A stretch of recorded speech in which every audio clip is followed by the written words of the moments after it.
ध्यानमूलं गुरुरमूरति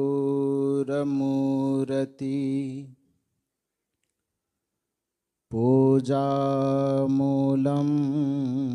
गुरुरपदम्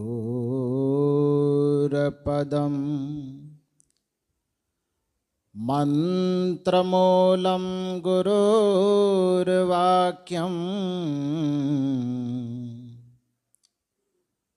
मोक्षमूलं गुरुर्कृपा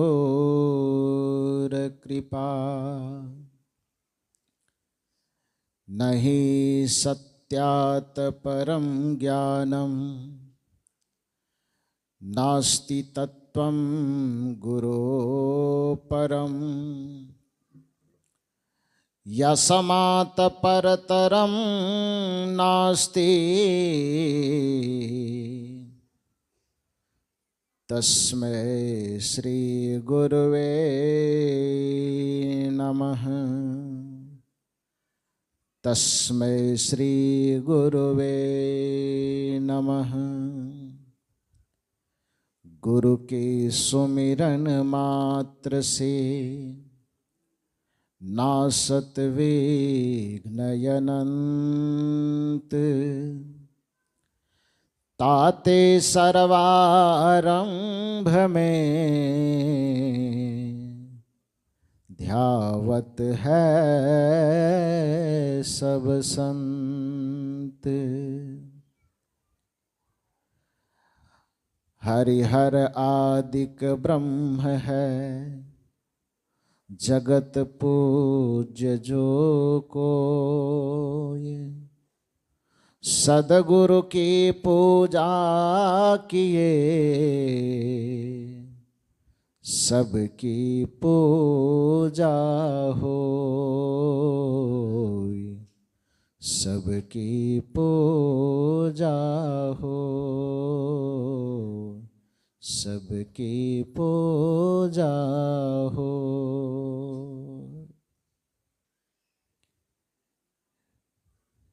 मेरे व्यावहारिक एवं पारमार्थिक जीवन के प्रबल प्रेरणा स्रोत परमाराध्य परम पूज्य सद्गुरुदेव जी मंच पर विराजमान गुरु प्रतीक स्वरूप गुरु ग्रंथ साहिब एवं पंजाब प्रांत के अंतर्गत पठानकोट के इस बड़े विशाल दरगाह में उपस्थित मंचासीन जिनके विचारों को अभी हम सब लोग सुन रहे थे, परम आदरणीय परम वंदनीय श्री जगदीश साहब एवं गुरु नानक देव की इस पवित्र धरा पर विराजमान हमारे तमाम श्रोता बंधुओं देव तथा देवियों, सबसे पहले गुरु नानक देव के इस धरा पर विराजमान संतों के प्यारे भक्तजन को गुरु गोविंद सिंह की धरती बिहार से मैं आकर के गुरु गोविंद सिंह की तरफ से बिहार वासियों की तरफ से गुरु नानक देव की इस पवित्र धरा पर रहने वाले तमाम सज्जनों को मैं सर झुका करके प्रणाम करता हूँ। आप सब लोगों को यह पहले से ज्ञात है कि यहाँ पर सत्संग का आयोजन किया गया है और उसमें सदगुरु कबीर साहब के विचारों से आप भली भांति पहले से परिचित हैं ही। उसमें थोड़ा बहुत निवेदन मुझे करने की आज्ञा मिली है।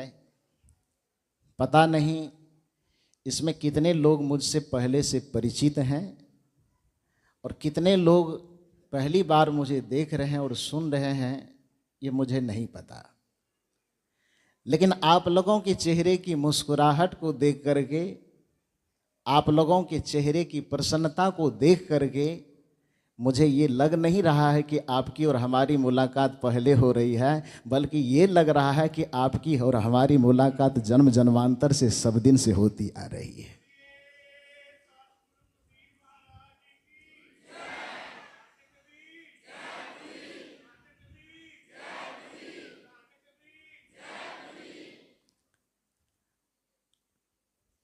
आज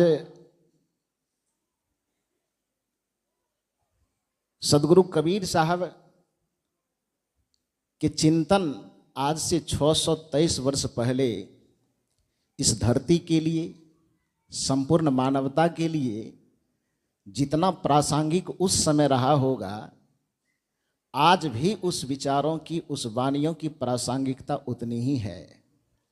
और मुझे लगता है कि जब तक धरती रहेगी और इस धरती पर जब तक मनुष्य रहेंगे, तब तक सदगुरु कबीर देव के विचारों की प्रासंगिकता इसी तरह से बनी रहेगी, वह कभी घटेगी नहीं।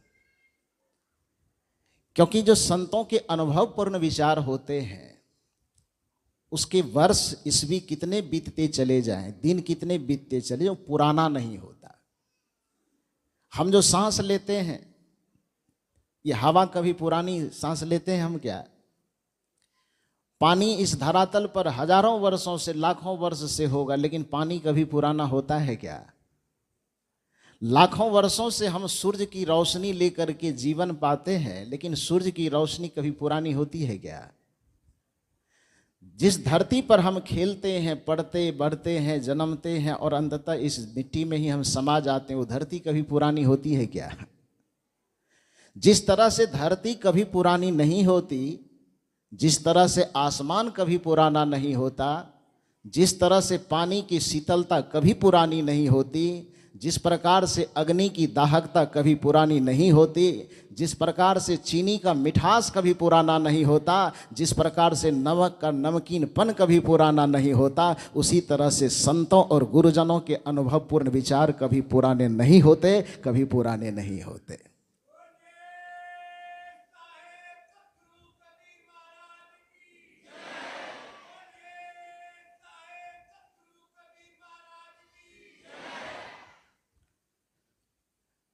सदगुरु कबीर साहब इस धरती पर जब आए थे, उस समय मानव मानव के बीच बड़ा भेद था।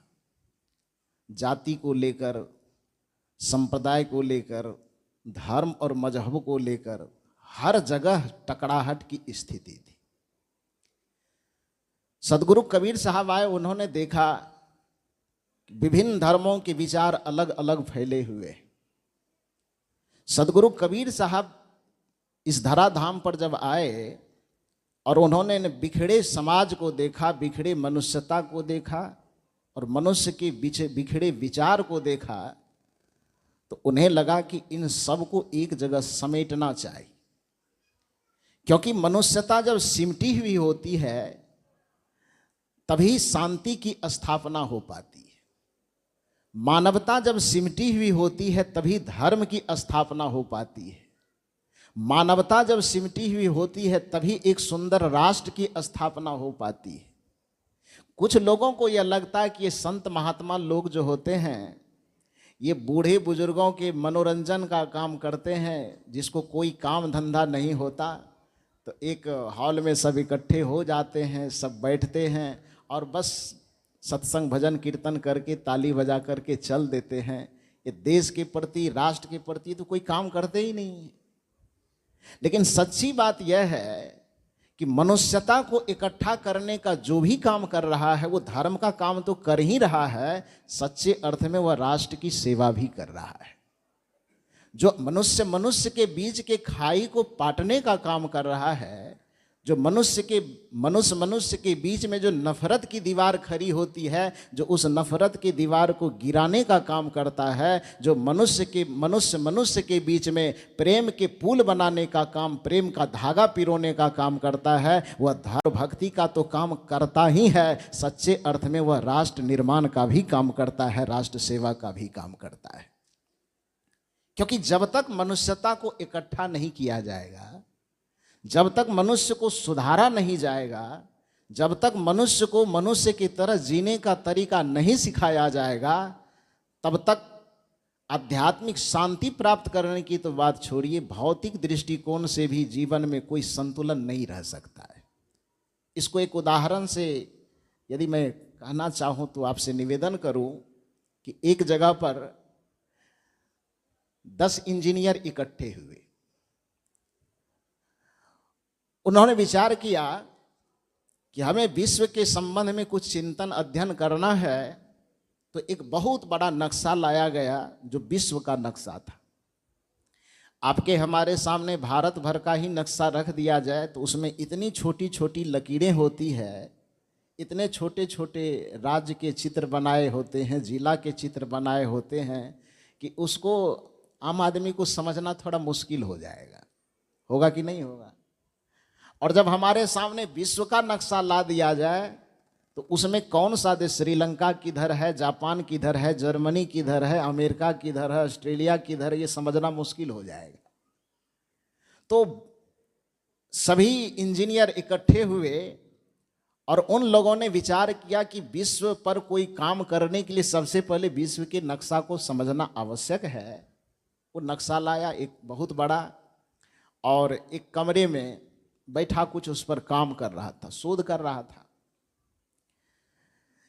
2 दिन 4 दिन काम करते करते अचानक 10-5 मिनट के लिए उन इंजीनियरों को कुछ काम पड़ा, वो कमरे से बाहर निकल गए कुछ अलग काम करने के लिए। संजोग से उसी क्षण जिस समय सभी इंजीनियर, सभी वैज्ञानिक कमरे से बाहर निकले, उसी समय उस कमरे में एक छोटा सा बालक 5-10 के नीचे 5 वर्ष का लगभग बच्चा एक उस कमरे में प्रवेश किया। उस बच्चे को क्या पता कि ये क्या नक्शा है, इससे क्या काम हो रहा है, नहीं हो रहा है, बच्चे को कौन सी समझ है। बच्चे तो अपनी मस्ती में जीते हैं, उसके जीने का अपना एक अलग अंदाज होता है। तो वो ये समझ नहीं पाए कि ये नक्शा क्या है, कागज क्या है। उसे लगा कि ये फालतू का कागज पड़ा हुआ है, बेकार का है, इसको समेट करके एक गेंद बनाता हूँ, बाहर में जा करके इसे खेलूंगा। तो यह सोच करके उसने उसको पकड़ लिया, थोड़ा अमेठने में उसके चिथरे उड़ गए, फट गया। तो जब तक मैं उसको गेंद बना रहा था तब तक में वो इंजीनियर जो बाहर घूमने गए थे वो अंदर आया। उन्होंने देखा कि बड़ा गजब कर दिया, ये नक्शा बनाने में हम लोगों को सप्ताह बीत चुका है, कुछ चीजें समझ पाया था, कुछ समझना बाकी था। ये बच्चा तो उस पूरे नक्शे को उठा करके चीर फाड़ करके इसको गेंद बना डाला। इंजीनियर सब बड़े परेशान भी हुए और उस बच्चे को डांटा भी।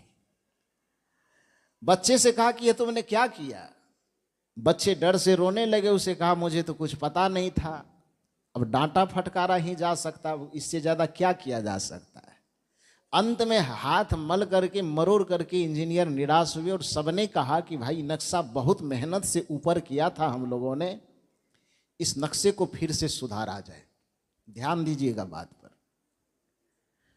उस नक्शे को सुधारने के लिए जितने वैज्ञानिक, जितने इंजीनियर लगे थे, सब फिर कमरे में प्रवेश किए और उस फटे हुए नक्शे को सुधारने का प्रयास करने लगे। तो उसमें दूरबीन से, चश्मा से पढ़ पढ़ करके कि अमेरिका वाला किधर है, चीन वाला किधर है, जापान वाला किधर है, नदी किधर लगेगी, गांव किधर लगेगा, उस सब एक तरह से वो सेट कर रहे थे।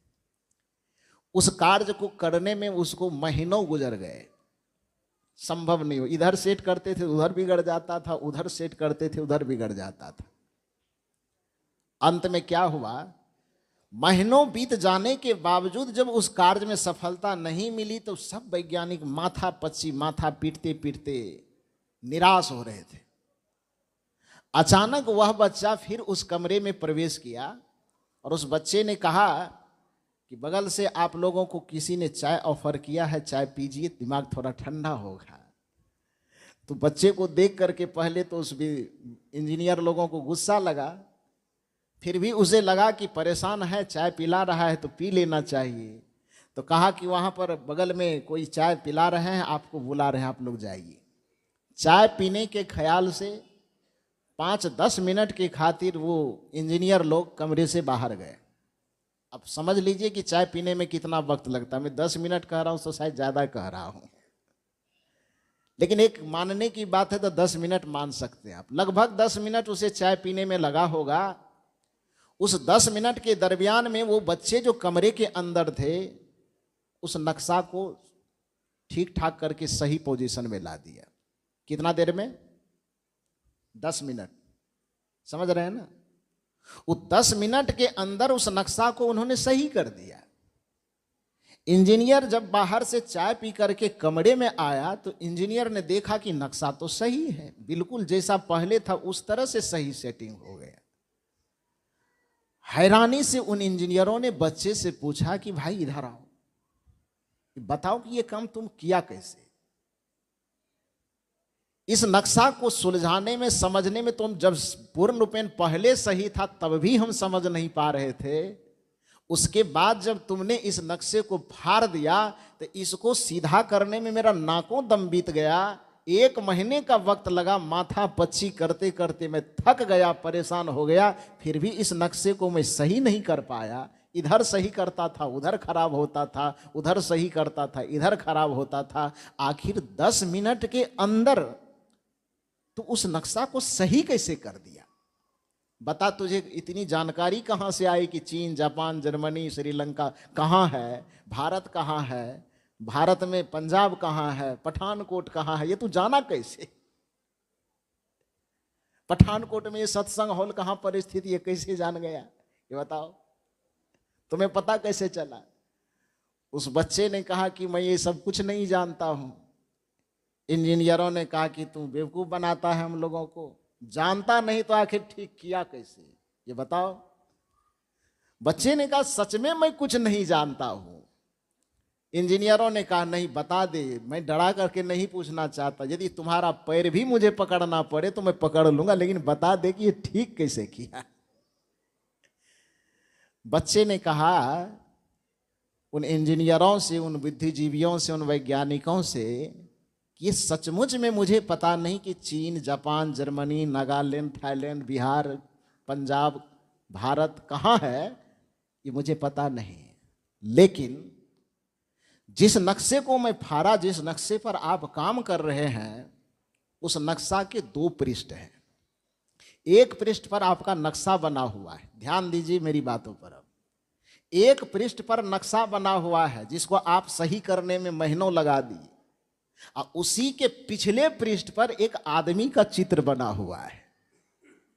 तो ये मुझे पता नहीं है कि इस नक्शे पर चीन कहाँ लगना चाहिए, जापान कहाँ लगना चाहिए, थाईलैंड कहाँ लगना चाहिए, जर्मनी, श्रीलंका, ऑस्ट्रेलिया, अमेरिका कहाँ लगना चाहिए, ये तो मुझे पता नहीं है। लेकिन आदमी को दिन रात देखते देखते आदमी का आंख कहाँ लगना चाहिए, नाक कहाँ लगना चाहिए, पैर कहाँ लगना चाहिए, हाथ कहाँ लगना चाहिए, ये तो मुझे पता है, क्योंकि यह LKG UKG से ही वहाँ पर जाते हैं तो ड्राइंग का काम करवाया जाता है। आदमी के चित्र बनाते बनाते मुझे पता है कि आदमी का मुंह कहाँ लगता है, आंख कहाँ लगता है, नक्शा कहाँ लगता है। तो आदमी के नक्शे को चूंकि मैं जानता हूं, तो आपके विश्व के नक्शे को मैंने सुधारने की कोई कोशिश नहीं की, लेकिन पीछे में जो आदमी का फटा हुआ चित्र था, उस चित्र को सही जगह पर हाथ लगा दिया, सही जगह पर आंख लगा दिया, सही जगह पर पैर लगा दिया, जिस जगह पर जो रहना चाहिए वह लगा दिया, और आदमी का नक्शा जैसे ही सुधरा, आपके विश्व का नक्शा अपने आप सुधर गया।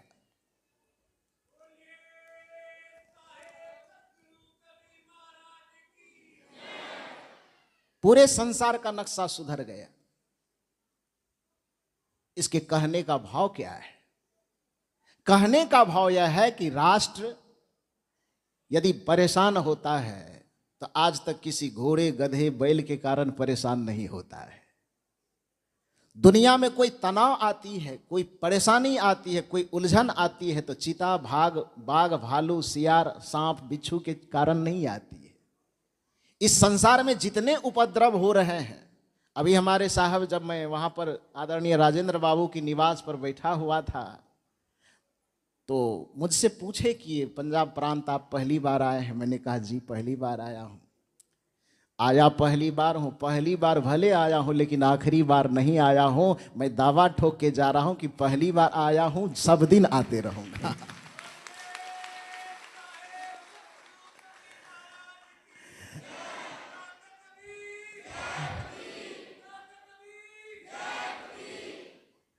इन्होंने पूछा कि कैसा लगा। मैंने कहा कि ये सवाल तो मुझे थोड़ा अचंभित कर रहा है, पूछिए मत कि कैसा लगा। ऐसा लगा, इतना अच्छा लगा, इतना अच्छा लगा कि शायद इससे अच्छा कुछ लग ही नहीं सकता है।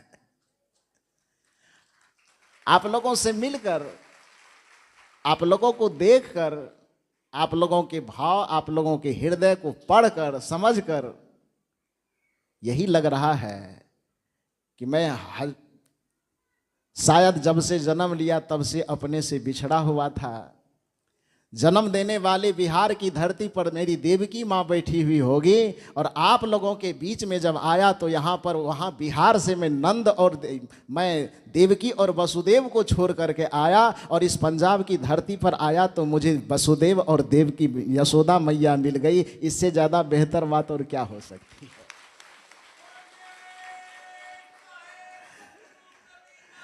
माँ केवल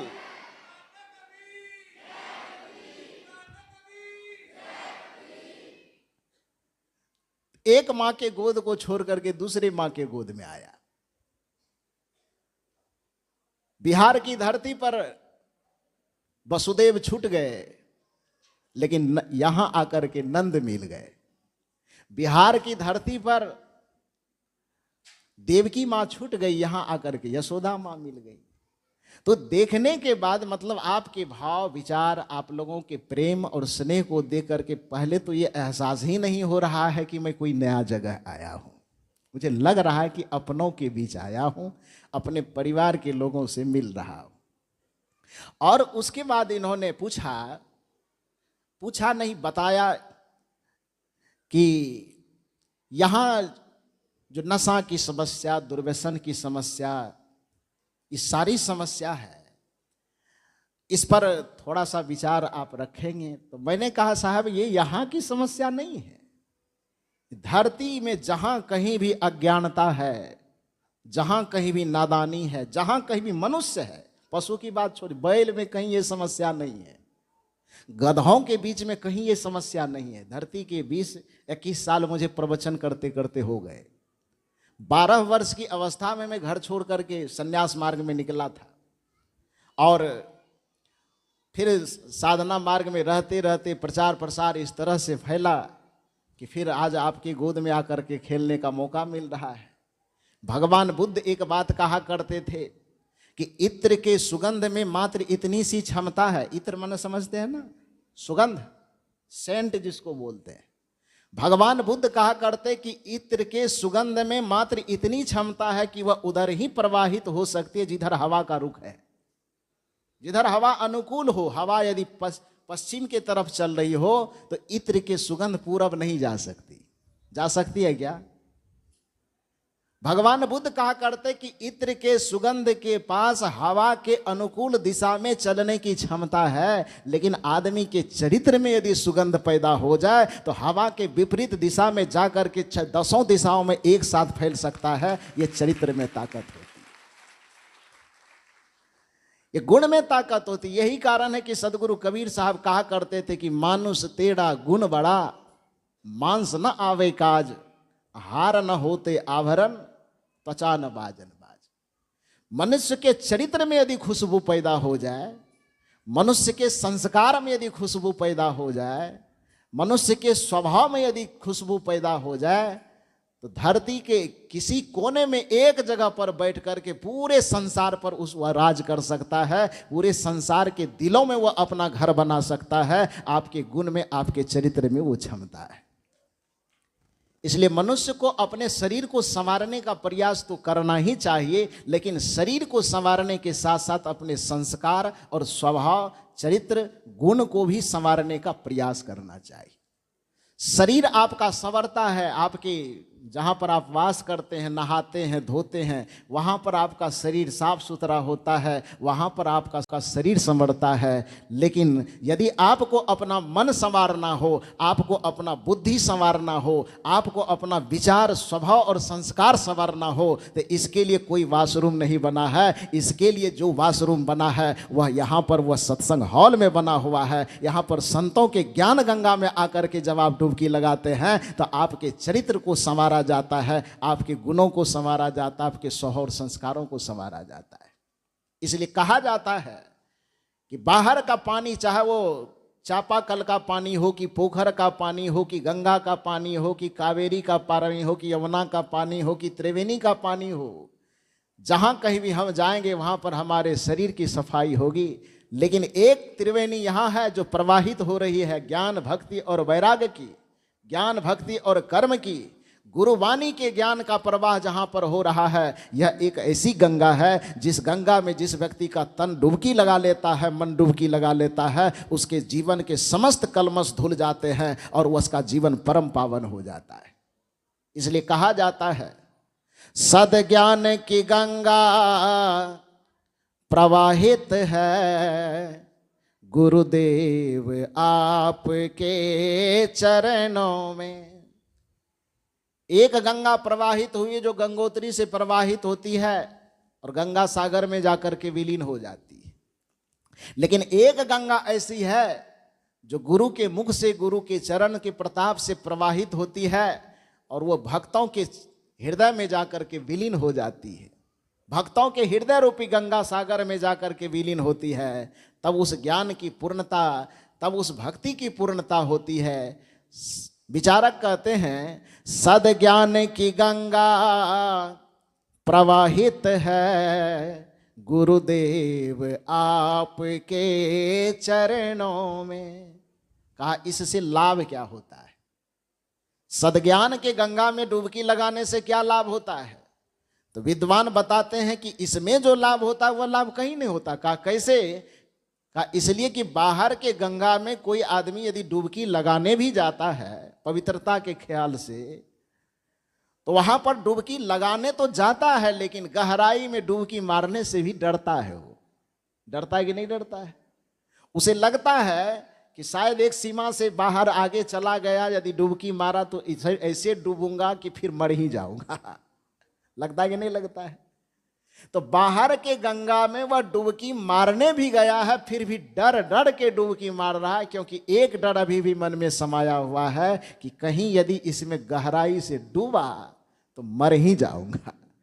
लेकिन गुरु के मुख से जो गंगा प्रवाहित होती है, जो ज्ञान की गंगा प्रवाहित होती है, तो व्यक्ति जब इस गंगा में डुबकी लगाने आता है तो इसमें डर करके डुबकी लगाने नहीं आता है, बल्कि अपने पूरे हृदय को खोल करके खुद भी डूबना चाहता है और उसके जितने अगल बगल के सहयोगी है वह भी और उसको गहराई में डुबाना चाहता है। क्योंकि आदमी जानता है कि बाहर के गंगा में यदि जरा सा संभल करके, विफल होकर के यदि ज्यादा बढ़ करके डुबकी मारे तो मर जाऊंगा, लेकिन यदि ज्ञान गंगा में डुबकी लगाऊंगा तो भवसागर से तर जाऊंगा, भवसागर से तर जाऊंगा। यहां पर डरने की आवश्यकता नहीं पड़ती। बाहर के गंगा में डूबने से व्यक्ति मर सकता है, लेकिन गुरु ज्ञान के गंगा में डुबकी मारने से व्यक्ति मरता नहीं है, वो भवसागर से तर जाता है। यहां पर आप बैठे हैं तो यह आप मत समझें कि मैं एक हॉल में बैठा हुआ। जितने लोग यहां पर बैठे आप समझें जैसे नदी में कोई नाव पर बैठ जाए तो उसे कोई चेष्टा नहीं करनी पड़ती, बस बैठना ही काफी है। बैठ गया, चाहे वह आंख मूंद करके बैठे कि लेट करके बैठे कि किसी भी तरह से बैठे, नाव पर बैठ मात्र गया तो बाकी जिम्मेदारी उस नाविक के हाथ में है। वो नाव को संभाल करके किनारे लगा देता है। उसी तरह से जैसे ही हम सत्संग में गुरु ग्रंथ साहब के सामने आकर के बैठे, गुरु दरबार में आकर के बैठे, समझ लेना चाहिए कि हम भक्ति के नाव पर बैठ गए हैं। अब पतवार हमारे गुरु के हाथ में है। हम जैसे ही आंख मूंद के बैठे हो कि लेट के बैठे हो कि जैसे आलस में बैठे हो, यहाँ पर आकर के बैठ जाने मात्र से भवसागर से पार लगाने की जिम्मेदारी हमारे गुरु के हाथ में आ जाती है। हम केवल बैठे तो रहे।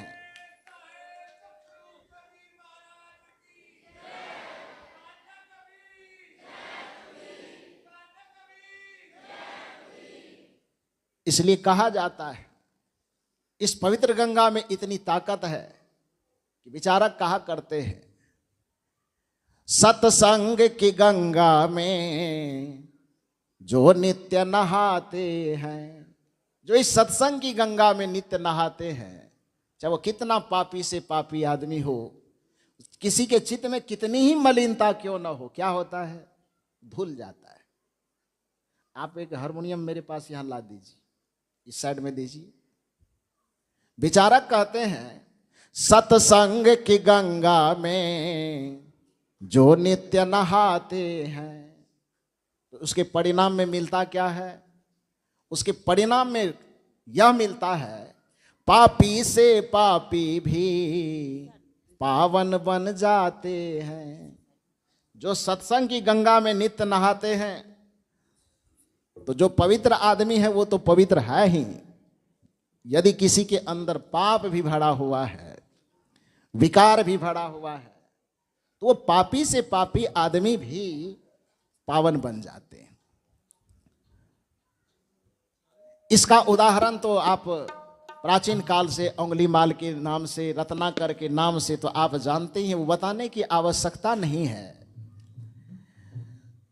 जो इस सत्संग के ज्ञान गंगा में डुबकी लगाते हैं वो पाप से मुक्त हो जाते हैं। इसका प्रमाण केवल मौखिक ही नहीं है, शास्त्रीय प्रमाण भी है। शास्त्र भी इसका प्रमाण देता है, ऋषि मुनि इसका प्रमाण देते हैं, सदग्रंथ इसका प्रमाण देते हैं, और संत गुरुजन तो सदगुरु कबीर साहब तो बताते ही हैं, गुरु धोबी शिष का परा साबुन सिर जनहार, सुरत शिला पर रगड़िए तो निकसे ज्योति अपार।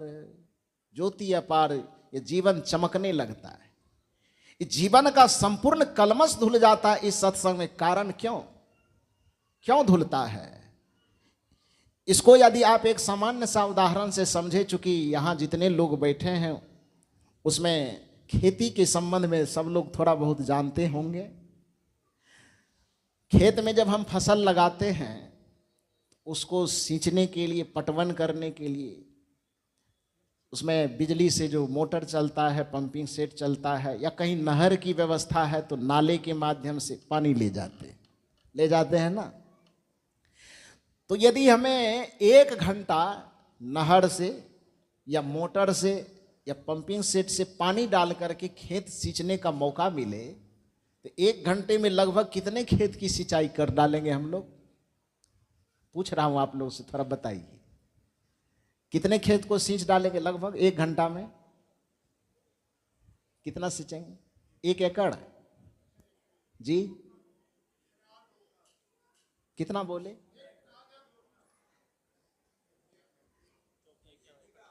अच्छा, 1 बीघा। अच्छा, 1 एकड़ कह रहे हैं। अच्छा, बीघा हो, एकड़ हो, मान लीजिए, थोड़ा कम थोड़ा ज्यादा, उतना सिंचाई कर सकते हैं। लेकिन उतना सिंचाई करने में भी कुछ हिस्से भीगेंगे, कुछ नहीं भीगेगा। जरा सा कहीं ऊंचा हो गया तो वहां पानी चढ़ेगा ही नहीं। यदि पौधे भीगेंगे भी तो 1-2 इंच पानी ऊपर छुएगा, उसके पत्ते नहीं भीगेंगे क्या? उसके जब पत्ते नहीं भीगेंगे तो उसके आड़ की बात या उसके चौमेड़ की बात या उसके पगडंडी की बात तो छोड़ ही दीजिए। जिस पौधे को हम सींचना चाहते हैं उस पौधे का भी संपूर्ण अंग नहीं भीगेगा यदि हम नहर से पटाए तो, यदि हम बिजली पंपिंग सेट से पटाए तो, मोटर से पटाए तो। लेकिन इसी जगह पर दूसरा सवाल आपसे किया जाए, 1 घंटे की बात मत कीजिए, 5 मिनट के खातिर पूरे पंजाब में बारिश हो जाए आसमान से, कितना देर के खातिर? कितना देर के खातिर? मात्र 5 मिनट। पंजाब पूरे, पठानकोट भी नहीं, पूरे पंजाब। अरे पूरे पंजाब की बात छोड़िए, उसमें बिहार को भी थोड़ा समेट लीजिए। पूरे भारत की बात कीजिए, पूरे भारत में 5 मिनट के लिए आसमान से बारिश हो जाए, तब बताइए कि कितना भीगेगा, कितना फसल सिंचाएगा और कितना बाकी रहेगा। कितना भीगेगा, कितना बाकी रहेगा? केवल जड़ ही भीगेंगे कि पत्ते भी भीगेंगे? पत्ते भी भीगेंगे, कहीं ऊंचा नीचा बच तो नहीं जाएगा। अरे जमीन की, मेरे समझ से जमीन की बात तो आप छोड़िए, यदि हिमालय पर्वत की चोटी भी होगी तो हिमालय पर्वत के चोटी तक भीग जाएंगे। कितने देर के बारिश में? 5 मिनट के बारिश में। तो जैसे जमीन की तपती मिट्टी को, जैसे जमीन की प्यास को बुझाने के लिए सींचने की व्यवस्था तो पंपिंग सेट से भी है, सींचने की व्यवस्था मोटर से भी है, सींचने की व्यवस्था नहर से भी है, लेकिन उससे यदि हम सींचते हैं तो घंटों भर मेहनत करने के बावजूद भी धरती के तमाम हिस्से को हम सींच नहीं सकते। लेकिन 5 मिनट की यदि बारिश हो जाए तो धरती के जिस किसी भी हिस्से में बूंद पड़ेगा वहाँ के किसी भी चीज़ को भीगने से बचाया नहीं जा सकता। उसी प्रकार से हम तीर्थ व्रत पूजा उपवास जो कुछ भी करते हैं उससे थोड़ा बहुत हमारे जीवन पर प्रभाव पड़ता है, थोड़ा बहुत हमारे जीवन प्रभावित होते हैं। लेकिन गुरुवाणी की संगत में आकर के जब हम बैठ जाते हैं, सत्संग में हम जब बैठ जाते हैं तो ऐसे ज्ञान की वर्षा हमारे ऊपर हो रही होती है कि वहां पर हमारे जीवन में कुछ भी भीगने को बचता नहीं है, हमारा जीवन परम पवित्र हो जाता है। कोई कलमश बचने का जगह नहीं बचता है, कोई कलमश बचता नहीं।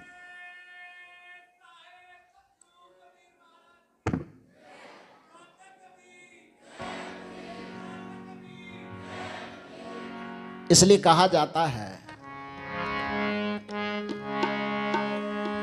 सत्संग की गंगा में जो नित्य नहाते हैं पापी से पापी भी पावन बन जाते हैं। आइए इस पद को हम लोग सुनते हैं और हो सके तो पीछे पीछे आप लोग भी हल्का हल्का गुनगुनाइएगा।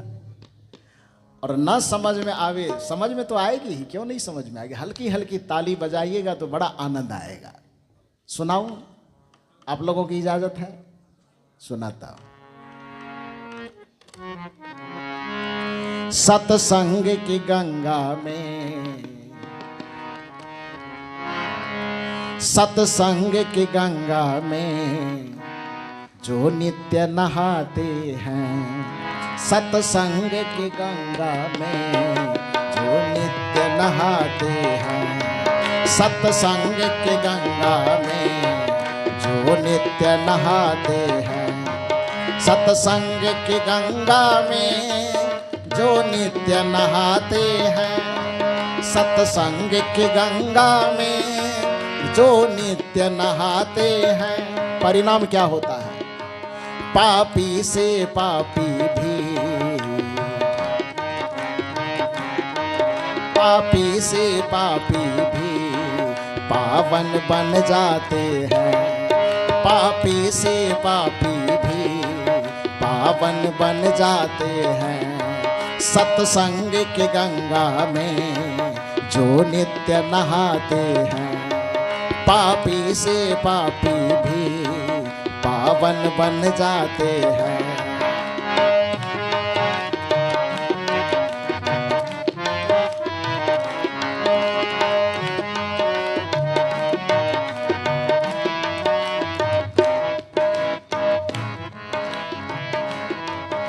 इसमें निवेदन क्या है? भक्त पूछते हैं कि ये केवल आप अपने मुंह से बता रहे हैं कि इसका प्रमाण भी कहीं है, किसी और ने इसको प्रमाणित किया है क्या? विचारक कहते हैं हाँ प्रमाणित किया है। कौन से प्रमाण है? ऋषियों और मुनियों ने ये बात बताई है, ऋषियों और मुनियों ने। आप लोग थोड़ा जोर से गाइए तो और आनंद आ जाएगा। ऋषियों और मुनियों ने ये बात बताई है, ऋषियों और कौन सी बात बताई? सत्संग ही जीवन है, सत्संग ही भलाई है, सत्संग ही जीवन है। ऋषियों और मुनियों ने ये बात बताई है, ऋषियों और मुनियों ने।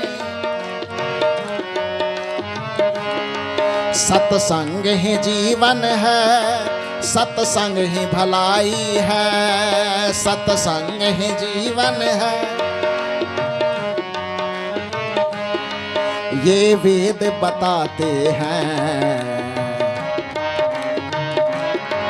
ये वेद बताते हैं, सदग्रंथ बताते हैं, ये वेद बताते हैं,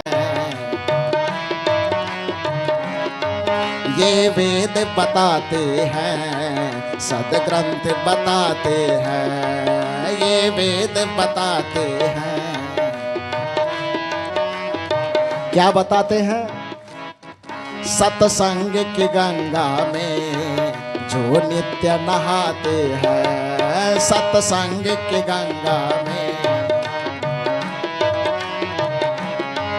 पापी से पापी भी पावन बन जाते हैं, पापी से पापी भी।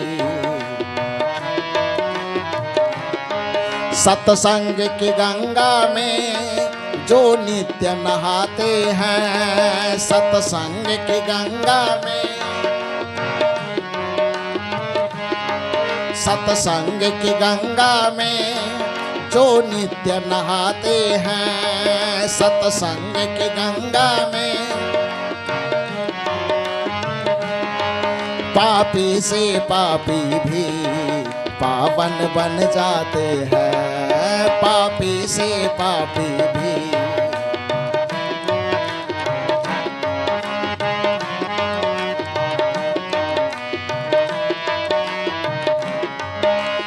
इसकी अंतिम कड़ी है। विचारक कहते हैं सत्संग केवल पापी को तारता है, सत्संग केवल आदमी के जीवन को धोता है कि और कुछ करता है। विचारक कहते हैं कि इस तीरथ से बढ़कर के कोई तीरथ नहीं है, इसमें सब तर जाता है। इस तीरथ से बढ़कर कोई तीरथ धाम नहीं, इस तीरथ से बढ़कर। सच्चा तीर्थ सत्संग ही है, क्योंकि अभी मैंने आपसे निवेदन किया कि बाहर के गंगा में हम डुबकी लगाने भी जाते हैं, फिर भी डर डर के जाते हैं, मरने का डर वहां बचा हुआ है। लेकिन यह गंगा एक ऐसी गंगा है जिसमें मरने का डर नहीं होता, लेकिन भवसागर से तरने की खुशी होती है। तीर्थ की परिभाषा ही दी गई है संस्कृत साहित्य में कि त्रायते इति तीर्थः, जो हमें दुख से तार दे उसी को तीर्थ कहा जाता है, जो हमें पीड़ा से तार दे उसी को तीर्थ कहा जाता है, जो हमें जीवन की समस्याओं से तार दे उसी को तीर्थ कहा जाता है, जो हमारे जीवन को विकारों से तार दे उसी को तीर्थ कहा जाता है। सत्संग एक ऐसा तीर्थ है जहां हम विकार से भी तरते हैं, भय से भी तरते हैं, पाप से भी तरते हैं, संताप से भी तरते हैं। सब चीज से तरने की खुशी हमें यहाँ पर, चाबी यहाँ पर मिलती है। इसलिए सत्संग को सच्चा तीर्थ कहा जाता है। विचारक कहते हैं सत्संग से, इस तीरथ से बढ़कर कोई तीरथ धाम नहीं, इस तीरथ से बढ़कर। आवाज थोड़ी बढ़िया से लगाइए और ताली थोड़ी बढ़िया से बजाइए। इस तीरथ से बढ़कर कोई तीरथ धाम नहीं, इस तीरथ से। क्योंकि यहाँ पर आदमी को दुखों से मुक्ति मिलती है, इसलिए इस तीर्थ से बड़ा कोई तीर्थ नहीं है। विचारक आगे की कड़ी में कहते हैं इस तीरथ से बढ़कर कोई तीरथ धाम नहीं, इस तीरथ से बढ़कर। यहाँ दुख कलेशों का सत्संग में नाम नहीं, कोई दुख कलेशों का। इस तीरथ से बढ़कर कोई तीरथ धाम नहीं, इस तीरथ से बढ़कर। यहाँ दुख कलेशों का सत्संग में नाम नहीं, यहाँ दुख कलेशों का। आते हैं जो सत्संग में, आते हैं जो सत्संग में जीवन को सजाते हैं, आते हैं जो सत्संग में, आते हैं जो सत्संग में जीवन को सजाते हैं, आते हैं जो सत्संग में, आते हैं जो सत्संग में, जीवन को सजाते हैं, आते हैं जो सत्संग में, आते हैं जो सत्संग में, जीवन को सजाते हैं, आते हैं जो सत्संग में। पापी से पापी भी पावन बन जाते हैं, पापी से पापी भी पावन बन जाते हैं। सत्संग की गंगा में जो नित्य नहाते हैं, सत्संग की गंगा में पापी से पापी भी पावन बन जाते हैं, पापी से पापी भी पावन बन जाते हैं। जो नित्य नहाते हैं, सत्संग में आते हैं, पावन बन जाते हैं। जो नित्य नहाते हैं, पावन बन जाते हैं।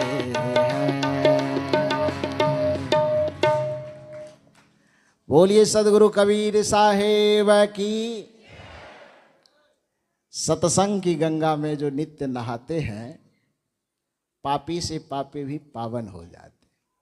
भजन बढ़िया लगा? एक बार जोर से ताली बजा दीजिए आप।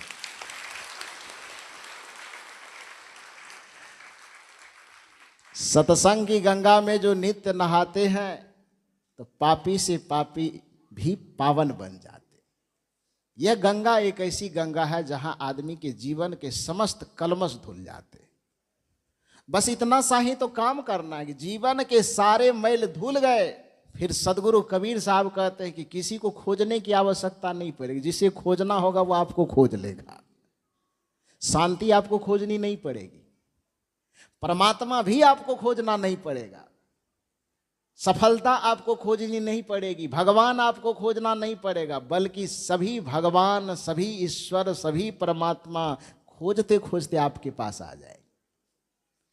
खोजने की जरूरत इसलिए पड़ रही है आपको, हमको या किसी को भी, क्योंकि अभी खोजने के लायक हमारी पात्रता नहीं हुई। इसको आप एक सामान्य से उदाहरण से समझें कि एक लोटा के अंदर, एक डब्बा के अंदर पहले से बालू भरा हुआ है, मिट्टी भरा हुआ। समय थोड़ा बता दीजिएगा हमको, हुआ कितना?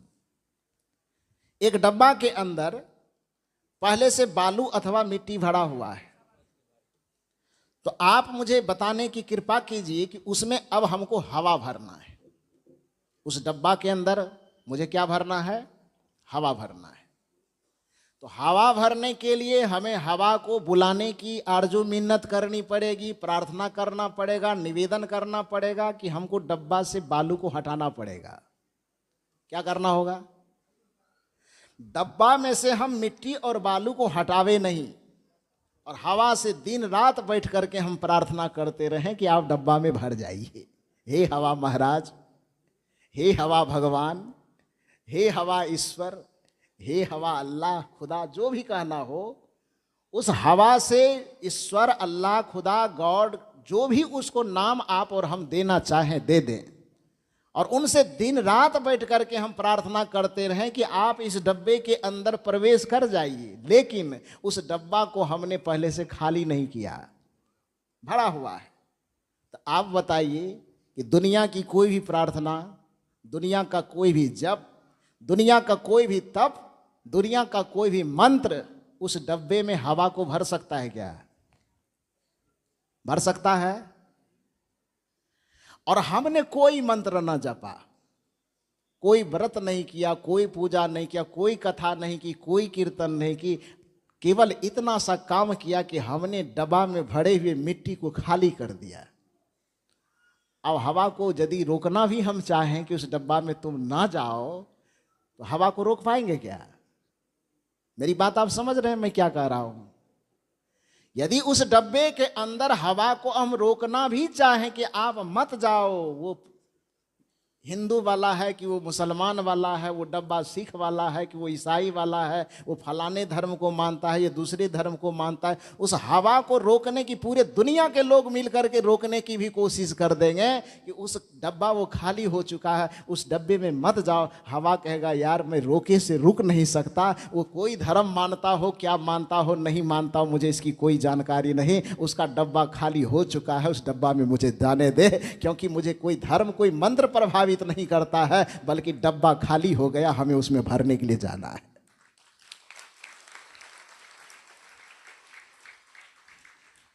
हमारे गुरु नानक देव जी की परंपरा में जो सब लोग दोहराते रहते हैं, वाहेगुरु की खालसा, वाहेगुरु की फतेह।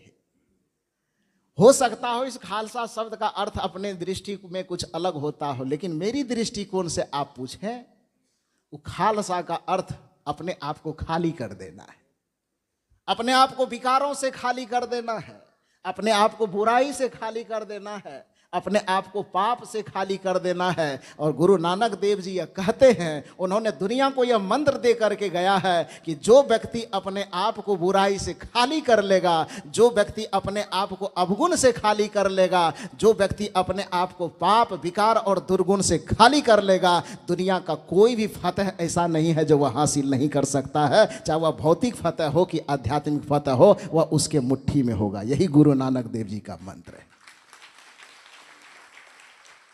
वाहेगुरु की खालसा, खाली करो तो अपने आप को, डब्बा को खाली तो हो जाने दो, हवा को रोके से नहीं रोक सकते हो। उसी तरह से हे मानव, जो आपके अंदर अहंकार, काम, क्रोध, लोभ, मोह, ईर्ष्या, द्वेष का विकार भरा पड़ा हुआ है, जो अवगुण भरे पड़े हैं, जो पाप भरे पड़े हैं, आप केवल उसको खाली करने का प्रयास तो करो। और जिस दिन वह खाली हो जाएगा, किसी भगवान, किसी सफलता, किसी देवी, किसी देवता को खोजने की आवश्यकता नहीं पड़ेगी, बल्कि जिस शक्ति, जिस ईश्वर, जिस परमात्मा की आवश्यकता है, वह ईश्वर और परमात्मा आपको ढूंढते ढूंढते खुद आपके पास आ जाएंगे, आपको कहीं जाने की जरूरत नहीं पड़ेगी। इस बात का प्रमाण सदगुरु कबीर साहब ने दिया है कि कबीरा मन निर्मल भया जैसे गंगा नीर। कबीर साहब कहते हैं कि जिस दिन आपका मन निर्मल हो गया, उस रोज मैं गारंटी देता हूं, पेपर बनवा लो, गारंटी वाला भी और वारंटी वाला भी। कबीर साहब कहते दोनों पेपर में बना दूंगा, गारंटी और वारंटी, दोनों पेपर बनवाओ, लेकिन काम इतना सा कर देना। कौन सा काम? कबीरा मन निर्मल भया जैसे गंगा नीर। तो कहते गारंटी में क्या मिलेगा, उसके परिणाम में क्या मिलेगा? सदगुरु कहते हैं कि पीछे पीछे हरि फिरे, वह परमात्मा, वह ईश्वर जिसको तुम भजते भजते तुम्हारे जीवन के कई जन्म ना जाने कैसे कैसे बीत गए, वह ईश्वर और परमात्मा आपके पीछे में सफलता का कटोरा लिए, सिद्धि का कटोरा लिए आपके पीछे पीछे घूमेगा। आपसे पूछेगा कि बताइए आपका कौन सा काम अब बाकी है, कौन सा काम कर दूं, कौन सा सुख दे दूं, कौन सी खुशियां दे दूं, आप बोलो तो सही। इसी को उर्दू के शायर ने बड़े सुंदर लहजे में कहा है कि खुदी को कर बुलंद इतना कि हर तदबीर से पहले खुदा बंदे से आप पूछे बता तेरी रजा क्या है। अपने खुदी को, अपने चरित्र को, अपने जीवन को इतना पवित्र बना लीजिए, अपने जीवन को सुगंध से इतना भर लीजिए कि खुदा कहीं भी हो तो वो आपके सामने आकर के हाजिर हो और वो खुदा को कहना पड़े कि अब तेरी रजा, तेरी मर्जी, तेरी इच्छा क्या है, कौन सा काम तुम्हारा अधूरा बता है, बता, मैं उस काम को पूरा करने के लिए तैयार हूं। लेकिन उसकी शर्त क्या है? उसकी शर्त, इतनी सी शर्त उसकी यही है कि आप अपने जीवन को निर्मल बनाइए, आप अपने जीवन को पवित्र बनाइए। और वह जीवन निर्मल कहाँ होगा, वह जीवन पवित्र कहाँ होगा? वो गुरु के दरबार में होता है। मंदिर में माथा टेकने से जीवन पवित्र नहीं होगा, सीधे किसी देवी देवता भगवान इत्यादि के नाम को कीर्तन कथा करने से जीवन पवित्र नहीं होगा। एक भक्त हनुमान जी के मंदिर में पहुंच गया, इधर हनुमान जी का मंदिर होता है कि नहीं होता है? होता है, होता होगा, पूरे भारत के पॉपुलर देवता है तो क्यों नहीं होगा। उससे ज्यादा पॉपुलर देवता कोई नहीं है। गली गली चौराहे चौराहे पर गदा लेकर के रखवाली करते खड़े मिलते हैं, बड़े अच्छे हैं। तो एक भक्त हनुमान जी के मंदिर में पहुंच गया और हनुमान जी से निवेदन किया कि हमारा जीवन बड़ा कष्ट से भरा हुआ, आप हमारे जीवन को दूर कर दे, दुख से दूर कर दे, हमारे जीवन से दुख को दूर कर दे। हनुमान जी ने कहा कि अच्छा ठीक है, मेरे पास आए, कुछ प्रसाद वगैरह भी लाए हो क्या? भक्त ने कहा प्रसाद लाया हूं। कहा क्या लाए हो? कहा 1.25 केजी लड्डू लाया हूं। आदमी इतने चालाक हैं कि 1.25 किलो लड्डू देकर के जीवन के सब दुख को खत्म करवा लेना चाहता है। आदमी बहुत चालाक है। जिस तरह से किसी अफसर किसी पदाधिकारी को 1 डब्बा मिठाई देकर के किसी कागज पर साइन करवा लेना चाहता है, उसी तरह से वह चाहता है कि हमारे जीवन में जो परेशानी है, भगवान को यदि 1.25 केजी लड्डू दे दूं तो भगवान उस परेशानी को दूर कर दे। वो पदाधिकारी वाला काम वो भगवान से करवाना चाहता है। तो हनुमान जी के मंदिर में एक भक्त पहुंचा और उन्होंने कहा कि हम आपके शरण में आए, आप मेरे जीवन के सब दुख को दूर कर दीजिए। हनुमान जी ने कहा कुछ पान प्रसाद लाए हो? कहा लाया तो हूँ। क्या लाए हो? तो वही लड्डू बताया। हनुमान जी ने कहा ठीक है, लड्डू प्रसाद तो ले आओ, लेकिन एक बात बताओ, यहां आने से पहले और कहीं गए थे? भक्त ने कहा कि जपत निरंतर हनुमत वीरा, नासे रोग हरे सब पीरा। जब आपका नाम मात्र जपने से सब रोग पीड़ा दूर हो जाता है और आपके पास हम पहुंच ही गए हैं, तो फिर दूसरे जगह जाने की आवश्यकता क्या रही? आप ये क्यों प्रश्न करेंगे दूसरे जगह कहीं गए थे कि नहीं गए थे? हनुमान जी ने कहा चूंकि देखो मेरा संविधान, हम लोग जो भी काम करते हैं वो संविधान से काम करते हैं। संविधान माने नियम कायदा कानून, नियम के तहत कोई काम करते हैं। तो मेरे पास जो आए हो, मेरे पास आने के भी कुछ नियम है, कुछ कायदे हैं, कुछ शर्त है। तो मेरे पास लड्डू बतासा जो भी था तुम लेकर के तो आ गए, यह सुन करके कि नासे रोग हरे सब पीरा, जपत निरंतर हनुमत वीरा, कि हनुमान जी का केवल भजन करेंगे, हनुमान जी का केवल नाम जपेंगे तो उससे जीवन के सब पीड़ा, सब परेशानी, सब कष्ट दूर हो जाएगा। तो ये तुम्हारी भूल है। इस मंत्र को पढ़ने से पहले तुम्हें एक मंत्र और पढ़ना चाहिए और सीखना चाहिए। शायद अपने मतलब की बात तो तुम कहीं से भी निकाल लेते हो, लेकिन जो असल बात होती है उसी को छोड़ देते हो। उस भक्त ने कहा असल बात क्या छूटा? हनुमान जी ने कहा पहली क्लास में पढ़ा नहीं, सीधे मैट्रिक में एडमिशन ले लिया, तो वहां से कहां से रिजल्ट मिलेगा? सर्टिफिकेट मिलेगी क्या? नहीं मिलेगी। कहा तुमने जपत निरंतर हनुमत वीरा ये चौपाई तो पढ़ी, लेकिन हनुमान चालीसा का पहला पाठ ही पढ़ना भूल गया। कहा क्या? कहा हनुमान चालीसा की पहली पंक्ति को याद करो। आप लोग सुने हैं कि नहीं सुने हैं? हनुमान चालीसा की पंक्ति सुने हैं? या तो कभी पढ़ने का मौका लगा होगा, या नहीं तो किसी मंदिर में लाउड स्पीकर में भी कभी बजता होगा तो उसे सुने होंगे। और आजकल तो यूट्यूब मोबाइल है, वो तो कहीं भी कोई भी सुन सकता है, सुने जरूर होंगे। हनुमान चालीसा की पहली पंक्ति क्या है पता है? श्री गुरु चरण सरोज रज, निज मन मुकुर सुधार, वरनौ रघुवर विमल जसु, जो दायकु फलचार। बुद्धिहीन तनु जानिके, सुमिरौ पवन कुमार। बल बुद्धि विद्या देहु मोहि, हरहु कलेश विकार। ये पंक्ति आप सुने हैं? कभी सुने हैं कि नहीं सुने? सुने जरूर होंगे। लेकिन ये पंक्ति कहती क्या है, इस पर विचार किए हैं? यदि विचार कर लिया होता मनुष्य, तो इतना झमेला जो उसको दिखता है, मंदिर जाने के बाद भी, पूजा करने के बाद भी, तीर्थ नहाने के बाद भी, व्रत उपवास करने के बाद भी, वो झमेला एक ही पंक्ति में खत्म हो जाता। ये पंक्ति क्या कहती है? यह पंक्ति कहती कि श्री गुरु चरण सरोज। भगवान के मंदिर में जाने से पहले तुम्हें कहाँ जाना चाहिए?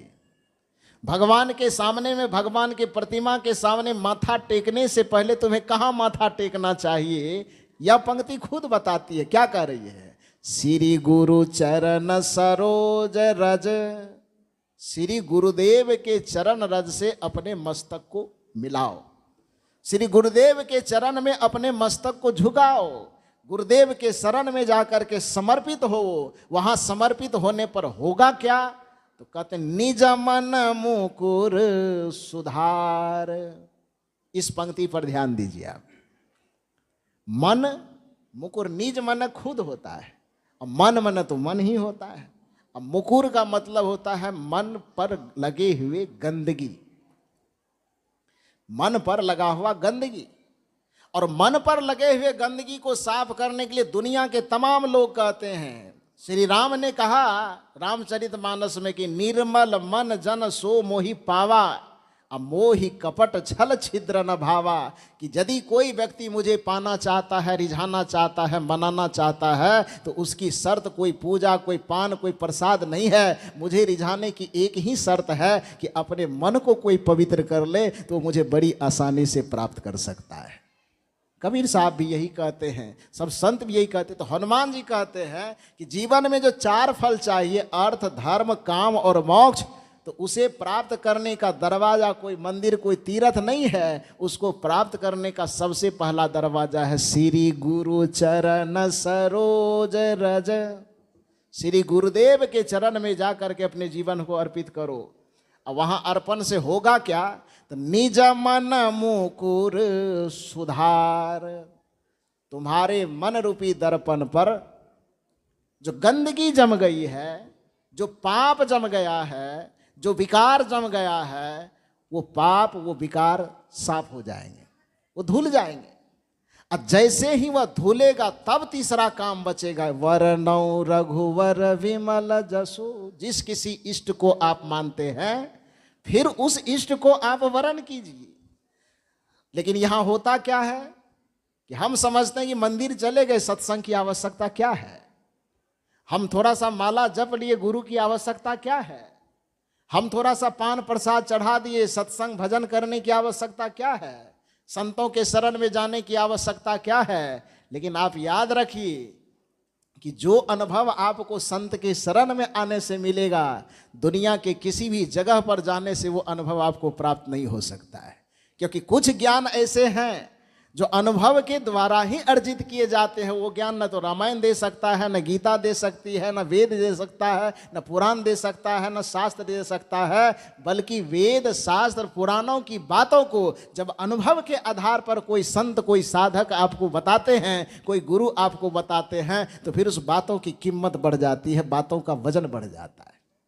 लोगों को लगता है कि ग्रंथ हाथ लग गया, इन बुजुर्गों की क्या जरूरत है। लेकिन ध्यान दीजिए कि 1 वर्ष तक यूनिवर्सिटी में जा करके आप जो बात नहीं सीख पाएंगे, विश्वविद्यालय में जा करके जो बात नहीं सीख पाएंगे, यदि 1 घंटा किसी बुजुर्ग के पास जीवन से गुजरे हुए, जीवन के संघर्षों से गुजरे हुए, जीवन के अनुभव से गुजरे हुए किसी बुजुर्ग आदमी के पास यदि आपको 1 घंटा बैठने का मौका मिल जाए और आपके सीखने की यदि प्रवृत्ति हो, तो 1 बरस तक यूनिवर्सिटी में दौड़ लगाने पर जो चीज़ नहीं सीख पाएंगे, 1 घंटा में बुजुर्गों से वो अनुभव ज्ञान लेकर के आप सीख जाएंगे। आपके जीवन का समस्या सुधर जाएगा। आज के नौजवान पीढ़ी को लगता है कि बुजुर्गों के पास कौन सा अनुभव होगा।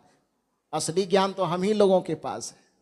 ये बुजुर्ग क्या बताएंगे, दादा नाना काका मामा क्या बताएंगे, ये साधु महात्मा बूढ़े बूढ़े लोग बनते हैं, ये क्या बताएंगे। हम लोग अपडेट जमाने के आदमी हैं। जो भी पूछना होता मोबाइल से जान लेते हैं, फेसबुक से जान लेते हैं, यूट्यूब से जान लेते हैं और गूगल से जान लेते हैं। ये साधु महात्मा क्या बताएंगे। आज के युवा पीढ़ी को यह लगता है कि बुजुर्गों के पास कोई ज्ञान है ही नहीं, कोई समझदारी है ही नहीं। इसी तरह का एक उदाहरण मैं आपको बताऊं। एक बुजुर्ग आदमी ट्रेन में चढ़ करके जा रहा था। पुराने जमाने का बुजुर्ग होगा, गांव का किसान रहा होगा, फटे चिथरे कपड़े पहने थे, मैले कुचैले, कोई काम लगा होगा, ट्रेन में बैठ गया, जा रहा था। अचानक उसी ट्रेन के डब्बे में इसी पठानकोट का लगभग 4-5 युवक गाड़ी में चढ़ गया। कहीं से पढ़ करके आता होगा, कॉलेज से या ट्यूशन से। मेरी बात आप लोग समझ रहे हैं कि नहीं समझ रहे हैं? वो 4-5 युवक उस गाड़ी में चढ़ गया और जैसे गाड़ी में चढ़ा तो युवा लोगों का तो अपना एक उमंग होता है कि उसकी एक अलग दुनिया होती है। आपस में हंसी मजाक करते हुए, हंसी ठिठोली करते हुए जा रहा था। अचानक उस 4-5 नवयुवक के मन में आया, ये बुजुर्ग व्यक्ति है, देखने में मैले चिथरे कपड़े पहने हुए, किसान है लगता है देखने से ही, शहर जा रहा है, लगता है पहली बार शायद गाड़ी में चढ़ा है, इसको हम लोग मिल करके छेड़ते हैं। लेकिन उसे पता नहीं होगा कि इसी पठानकोट का कोई होगा, एकदम दमदार किसान होगा, बड़ा तेज तर्रार होगा, बड़ा चालाक होगा। वो बच्चे के समझ में ये बात नहीं आई। तो वो चारों पांचों युवक चढ़ करके जैसे ही उस किसान को अकेले देखा, उसे छेड़ने का मन किया, मजाक उड़ाने का मन किया। चारों युवकों ने कहा कि ऐसा करते हैं, इस ट्रेन में चढ़े हैं, अचानक से कड़ी खींच देते हैं, भैकम कर देते हैं, गाड़ी रुक जाएगी।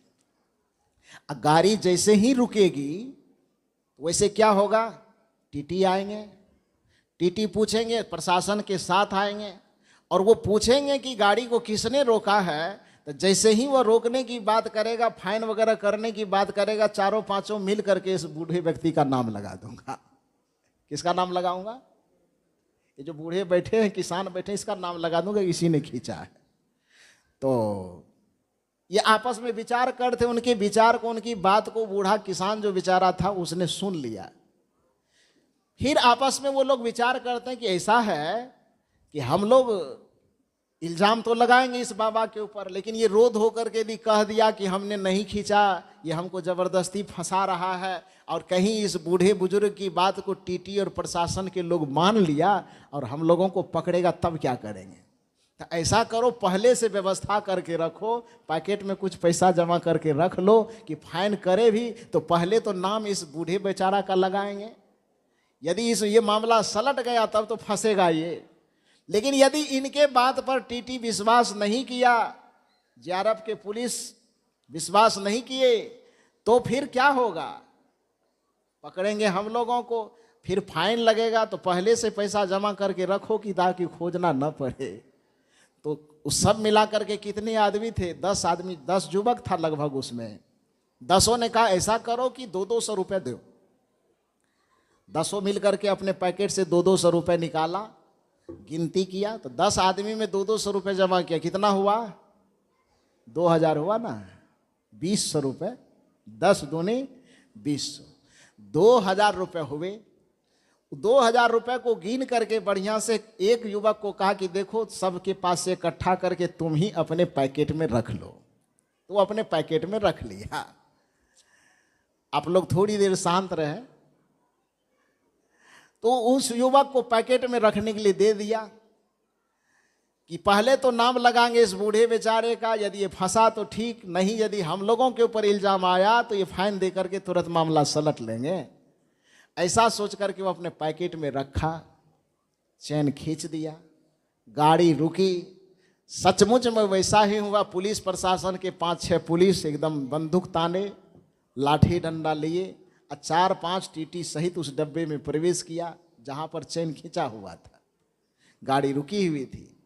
तो जैसे प्रवेश किया, प्रशासन के लोगों ने, टीटी सब लोग मिल करके डपट करके पूछता है कि चैन किसने खींचा जी। नीति तो पहले से बनी हुई थी युवक लोगों की कि क्या क्या करना है। 10 युवक मिल करके कहता है हुजूर हमने नहीं खींचा सर, इसने खींचा, इस बूढ़े बेचारे का नाम लगा दिए। 10 मिल करके कहा कि इसी ने खींचा है। टीटी डपट करके पूछा, प्रशासन के लोग डपट करके पूछे बूढ़े बाबा से, क्या आपने चैन खींचा है? बूढ़े बेचारे कोई आनाकानी नहीं कि हाथ जोड़ करके बूढ़े बेचारे ने कहा कि हाँ साहब मैंने ही चैन खींचा है। युवक को लगा कि तो मामला एक ही बार में सलट गया। हम लोग सोच रहे थे कि बूढ़ा तो थोड़ा खींचातानी करेगा कि हम नहीं खींचे, ये खींचा ऐसा कहेगा, लेकिन तो एक ही बार में मान गया कि हाँ सरकार हमने ही खींचा है। बूढ़े ने कहा हाँ हमने ही खींचा है, और आंख से आंसू बहा रहा है, नकली आंसू बहा रहे। और उसने कहा कि हाँ सरकार मैंने ही खींचा है। युवक सब मुस्कुराने लगा कि मामला फिट बैठ गया, और बूढ़ा नकल का थोड़ा बहुत आंसू गिरा करके कहता मैंने ही खींचा। तो प्रशासन के लोग और टीटी ने एक बार और डपट के पूछा, ए बुढ़े तुमने चैन क्यों खींचा? तो उस बूढ़े बुजुर्ग ने कहा कि क्या बतावे सरकार, इस डब्बा में हम अकेले किसान, गांव देहात का रहने वाला अनपढ़ आदमी, पहली बार ट्रेन में चढ़ा था। ये 10 युवक इसमें बैठे, एकदम हट्ठा कट्ठा नवयुवक, ये 10 आदमी अपने ताकत की आजमाइश करके मेरे पैकेट में 2000 रुपया था। ये 10 युवक मिल करके रुपया छीन लिया और छीन करके जब भागने लगा तो लास्ट में हम क्या करते, हमने चेन खींच करके गाड़ी को रोक दिया। पुलिस के जवानों ने पूछा, क्या जी सचमुच तुम इस बुजुर्ग आदमी से पैसे छीने हो? युवक ने कहा, नहीं, हमने पैसा नहीं छीना है। उस बूढ़े बुजुर्ग ने कहा कि बाबा देखिए सर, अभी ये झूठ बोल रहा है, सचमुच में मेरे पास 2000 रुपये था, 10 युवक मिल करके छीना है। आपको नहीं विश्वास होता है तो काला शर्ट वाला जो लड़का, उसके पैकेट में देखिए 2000 का नोट रखा होगा।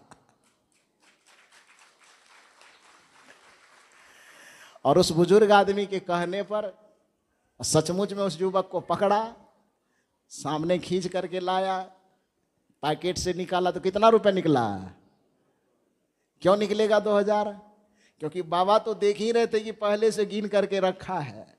बाबा यह भी बता दिया कि इसमें 100 वाला नोट कितना है, 200 वाला नोट कितना है, लाल वाला नोट कितना है, ब्लू वाला नोट कितना है, वह भी उन्होंने बता दिया। तो जब सब चीज़ एक एक चीज़ बता दिया तो अंत में क्या हुआ, पुलिस के जवानों ने उस युवक के पैकेट से पैसा निकाला और बुजुर्ग बाबा के हाथ में दे दिया कि बाबा आपका पैसा चोरी होने से बच गया, ये पैसा संभालिए। अगला स्टेशन जैसे ही आया, 10 युवक को एक तो कड़ी खींचने के जुर्म में और दूसरा उसके पैकेटमारी करने के जुर्म में, छीना झपटी करने के जुर्म में 10 युवक के हाथ में रस्सी लगा दी और 10 आदमी को खींचते खींचते जा रहा था। ट्रेन जैसे ही खुली कि बुजुर्ग व्यक्ति उस खिड़की के सामने आकर के 10 युवक को देख रहा है कि हथकड़ी लग करके जा रही है, आराम से मोछ पर हाथ दिया और बुजुर्ग व्यक्ति मोछ को पिजाना शुरू किया कि बेटा लगता है कि सारा ज्ञान मेरे पास है,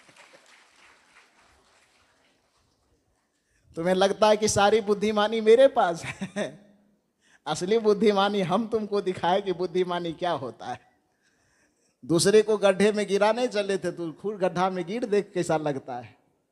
दूसरे को उलझन में फंसाने चला था, तू खुद परेशानी में गिर, तुम्हें कैसा लगता है। कहने का ये अर्थ है कि बुजुर्ग का मतलब केवल बाल सफ़ेद होना नहीं, बुजुर्ग का मतलब केवल शरीर का बूढ़ा होना नहीं, बुजुर्ग का मतलब जो विचार से परिपक्व हो चुका हो, बुजुर्ग का मतलब जो विचार संस्कार स्वभाव से परिपक्व हो चुका हो, जो किसी भी दिशा में ज्ञान से बुद्धि से परिपक्व हो चुका हो। ऐसे परिपक्व बुद्धि वाले, चाहे वो माता वर्ग के लोग हों, चाहे वो पुरुष वर्ग के लोग हों, जिस किसी भी वर्ग के लोग हों, जिसके विचार में स्थिरता आ गई, जिसके भाव में स्थिरता आ गई, जिसके ज्ञान और समझ में स्थिरता और परिपक्वता आ गई, ऐसे व्यक्ति के संपर्क में हमको जाकर के जरूर बैठना चाहिए। और ऐसे लोगों के संपर्क में बैठना ही गुरु के संपर्क में बैठना कहलाता है।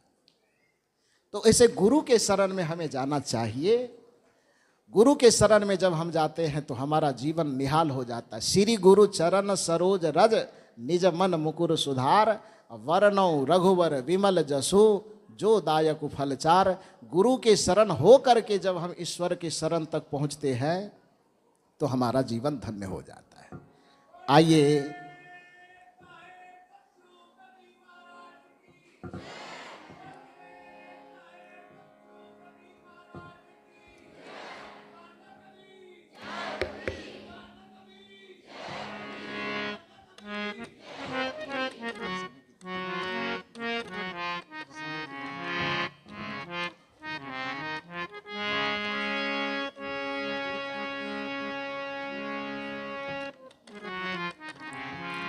अब चूंकि इस कार्यक्रम को 3 बजे तक संपन्न कर देना था, 2:45 के आसपास हो चुका है। अब आपके बीच में विचारों के प्रवाह को आपने सुना।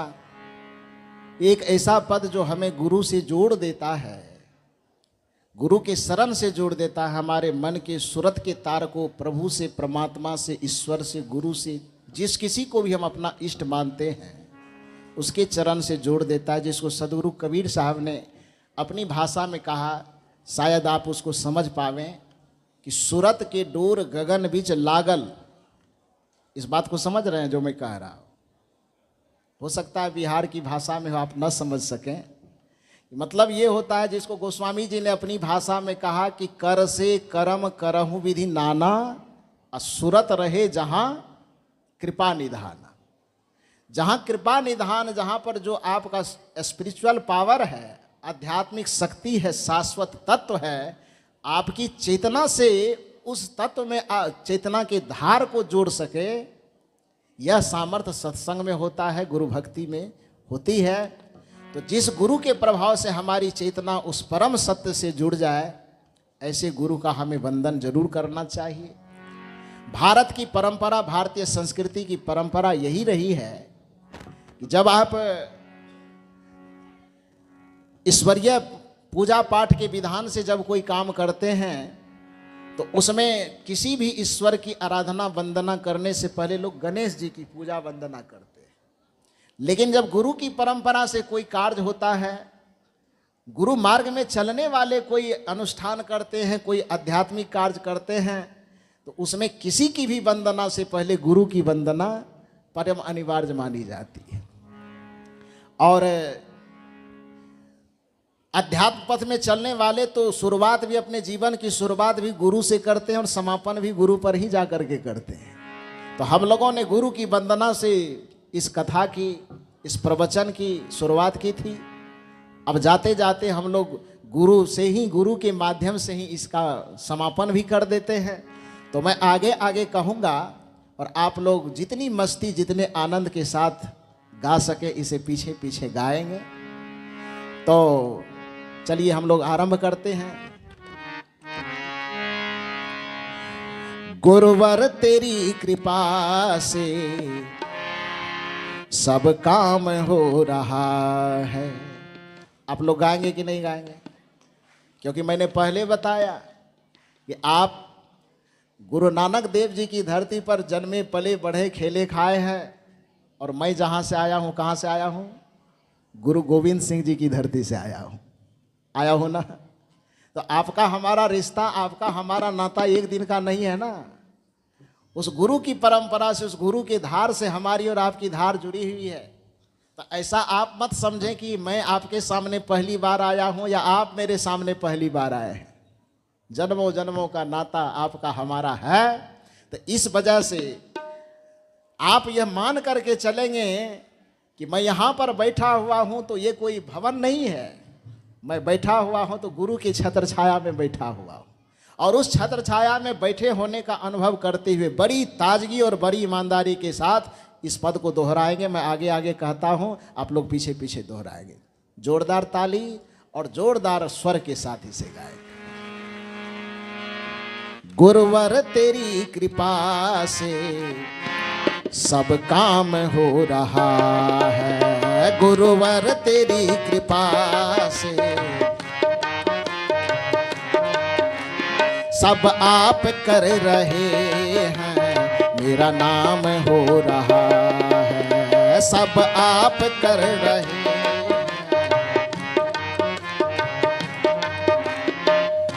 ताली थोड़ी और ज़्यादा हो जाए और आवाज़ थोड़ी और ज़्यादा हो जाए तो आनंद आ जाएगा। अभी यही तो हम लोग दोहरा रहे थे कि सत्संग की गंगा में जो नित्य नहाते हैं, पापी से पापी भी पावन बन जाते हैं। गुरु की महिमा अनंत है, अनंत किया उपकार, लोचन अनंत उघारिया, अनंत दिखावन हार। जिस गुरु की महिमा में इतनी सामर्थ्य हो कि राजा को रंक को नरेश कर दे, रंक को नरेश कर दे, गरीब को अमीर कर दे, भिखारी को धनवान बना दे, जमीन पर रेंगने वाले को आसमान में पहुंचा दे, ऐसे गुरु की महिमा का गुणगान हम सबों को करना चाहिए।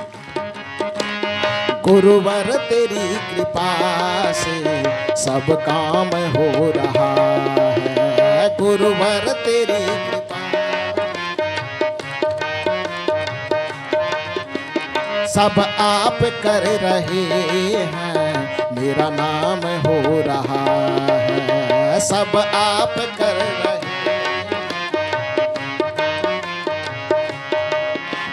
गुरुवर तेरी कृपा से,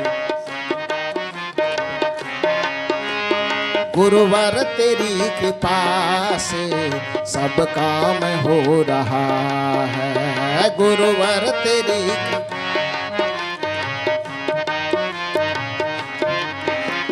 सब आप कर रहे हैं, मेरा नाम हो रहा है। सब आप कर रहे हैं, गुरुवर तेरी कृपा से सब काम पर तेरी,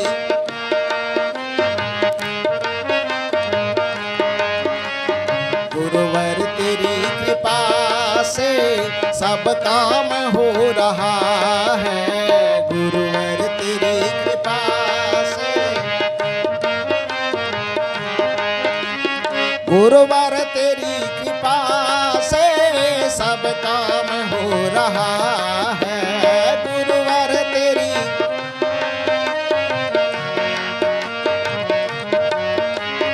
गुरुवर तेरी कृपा से सब काम हो रहा है। गुरुवर तेरी,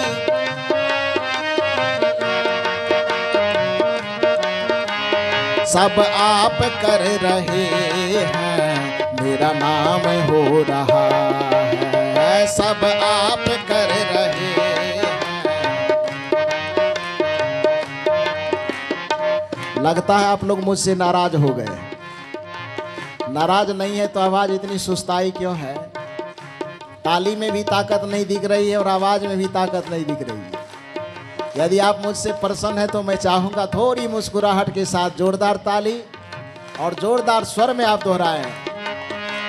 सब गुरुवर तेरी कृपा से सब काम हो रहा है। गुरुवर तेरी,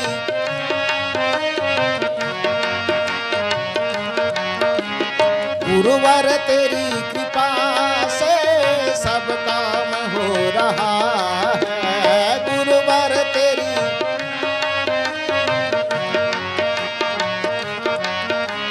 सब आप कर रहे हैं, मेरा नाम हो रहा है। सब आप कर रहे हैं, गुरुवर तेरी कृपा से सब काम हो रहा है। गुरुवर तेरी कृपा से,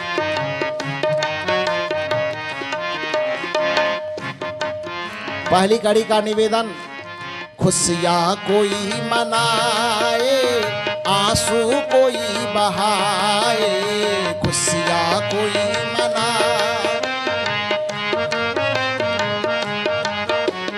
खुशियाँ कोई मनाए, आंसू कोई बहाए। खुशियाँ कोई मनाए, खुशियाँ कोई मनाए, आंसू कोई बहाए। खुशियाँ कोई,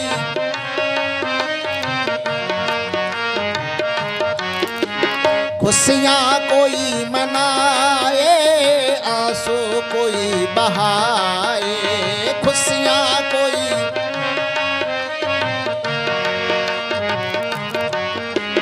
कर्मों के मुताबिक ही अंजाम हो रहा है। कर्मों के मुताबिक ही अंजाम हो रहा है। गुरुवर तेरी कृपा से सब काम हो रहा है। गुरुवर तेरी कृपा,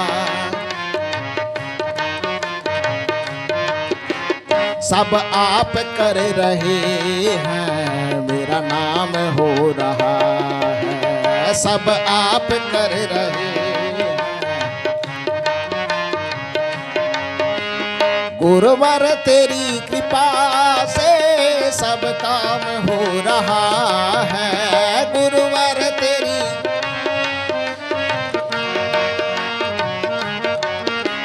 गुरुवर तेरी कृपा से सब काम हो रहा है। गुरुवर तेरी,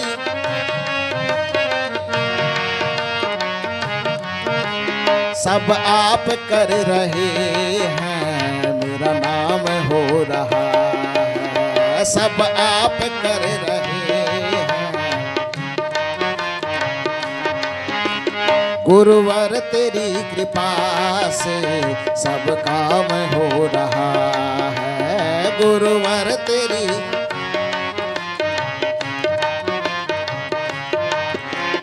अंतिम कड़ी इसकी, तेरे नाम को जो गुरुवर बदनाम करने आए, तेरे नाम को जो गुरुवर, तेरे नाम को जो गुरुवर बदनाम करने आए, तेरे नाम को जो गुरुवर, तेरे नाम को जो गुरुवर बदनाम करने आए, तेरे नाम को जो,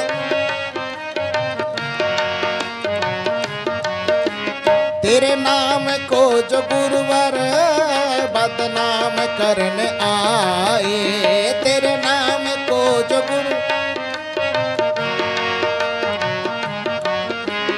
देखो जगत में खुद ही बदनाम हो रहा है, देखो जगत में खुद ही बदनाम हो रहा है, गुरुवर तेरी कृपा से सब काम हो रहा है, गुरुवर तेरी कृपा से सब आप कर रहे हैं, मेरा नाम हो रहा है, सब आप कर रहे हैं,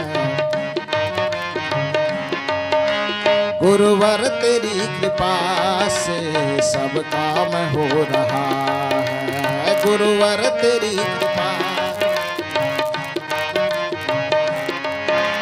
मेरा नाम हो रहा है, सब काम हो रहा है, मेरा नाम हो रहा है, सब काम हो रहा है।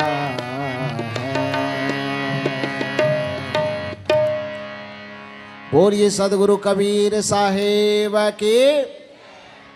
गुरुवर तेरी कृपा से सब काम हो रहा है, सब आप कर रहे हैं, मेरा नाम हो रहा है। गुरुदेव की ऐसी कृपा बनी कि आपका और हमारा आमना सामना हो पाया। गुरुदेव की ऐसी कृपा बनी कि आप सभी भक्तजनों के, श्रद्धालु जनों के दर्शन करने का अवसर मिला। गुरुदेव की ऐसी कृपा बनी कि आज सदगुरु की पवित्र ज्ञान गंगा में गोता लगाने का हमें अवसर मिला। आप लोगों को बहुत बहुत साधुवाद, बहुत बहुत धन्यवाद कि पहले परिचय में आप इतनी शांति के साथ, इतने धैर्य के साथ आपने मुझे सुना। और खास करके परम आदरणीय श्री राजेंद्र बाबू एवं उनके सभी साथीगण, हमारे आदरणीय सरपंच साहब, और बहुत लोगों का नाम तो मैं नहीं जान पा रहा हूँ, लेकिन नाम न जानने के बावजूद भी जिन जिन साथियों के सहयोग से, जिन जिन पुण्यात्माओं के सहयोग से इतना बड़ा विशाल कार्यक्रम आयोजित हो पाया, इतने दूर दूर से लोग सम्मिलित होकर के सत्संग ज्ञान गंगा में डुबकी लगा पाए, उन सभी सज्जनों को इस मंच की तरफ से बहुत बहुत साधुवाद, बहुत बहुत धन्यवाद। सदगुरु उसके ऊपर हमेशा अपनी कृपा बरसाते रहें, उनका जीवन स्वस्थ रहे, समृद्ध रहे, सुखी रहे। और साथ साथ जितने भी श्रोता समाज यहाँ पर उपस्थित हुए हैं, सर्व के लिए यह मंत्र उच्चारण आप सब हम लोग मिल करके करें। सर्वे भवन्तु सुखिनः। शांति से बैठ कर के इस मंत्र को जपें, खड़ा नहीं होना है, थोड़ा बढ़िया से बोले। यह एक ऐसी शुभकामना है जिस शुभकामना में इतनी ताकत है कि बड़े से बड़े विपदा को टाल सके। इसलिए जब किसी के ऊपर विपत्ति आती है तो सब लोग उसके लिए शुभकामना प्रेषित करते हैं, भावना प्रेषित करते हैं, भाव का संप्रेषण करते हैं।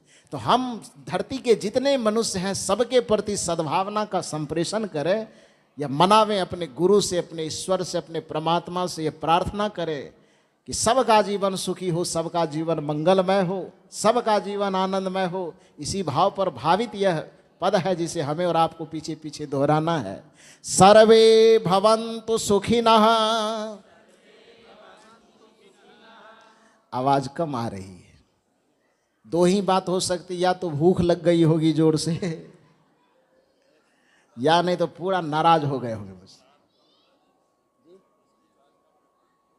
नहीं फिर भी बोलिए, आसान है, मैं थोड़ा थोड़ा बोलवा रहा हूं। सर्वे भवन्तु सुखिनः।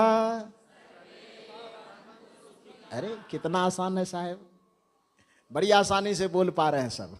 क्यों नहीं बोलेंगे, भारत से हम बाहर तो है नहीं, राज अलग हो सकता है, देश तो एक ही है।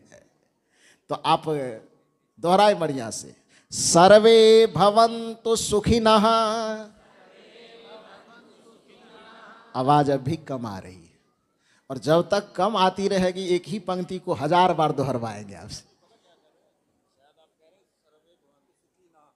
नहीं सुखी न कह रहा हूं, ऐसा नहीं है, सुखी न कह रहा हूं, विसर्ग है आगे में, इसलिए बढ़िया से बोलिए, सर्वे भवन्तु सुखिनः।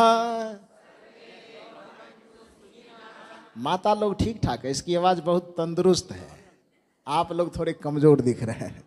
अब देखो मैं चुनाव लड़वा रहा हूं, तुरंत कंपटीशन हो जाएगी, अब आपकी आवाज दब जाएगी, इसकी आवाज ऊंची हो जाएगी। आदमी कोई बात आसानी से न माने तो उसको आपस में लड़ा दीजिए थोड़ा सा, बात बन जाएंगे। तो इधर की आवाज ठीक ठाक चल रही, इधर की आवाज कमजोर है। अब देखते हैं किधर का पार्टी बढ़िया रहे। सर्वे भवन्तु सुखिनः। अब अपने आन पर ये लोग आ गए हैं, अब बारी आप लोगों की, इसको दबोचना है आपको। सर्वे भवन्तु सुखिनः, सर्वे सन्तु निरामया, सर्वे भद्राणि पश्यन्तु,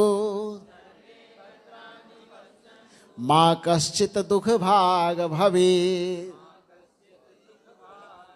सभी सुखी हो, सबका जीवन निरोगमय हो, किसी के जीवन में दुख और अशांति न रहे, किसी के जीवन में पीड़ा और कष्ट न रहे, किसी के जीवन में उलझन और समस्या न रहे, सबके जीवन में सुख समृद्धि शांति और स्वास्थ्य हो, सबके चेहरे से तनाव खत्म हो जाए और सबके चेहरे पर सदैव आनंद और प्रसन्नता भरी मुस्कुराहट हो। इन्हीं शुभकामनाओं के साथ आप लोगों को बहुत बहुत साधुवाद धन्यवाद देते हुए मैं अपनी वाणी को यहीं पर विराम देता हूँ।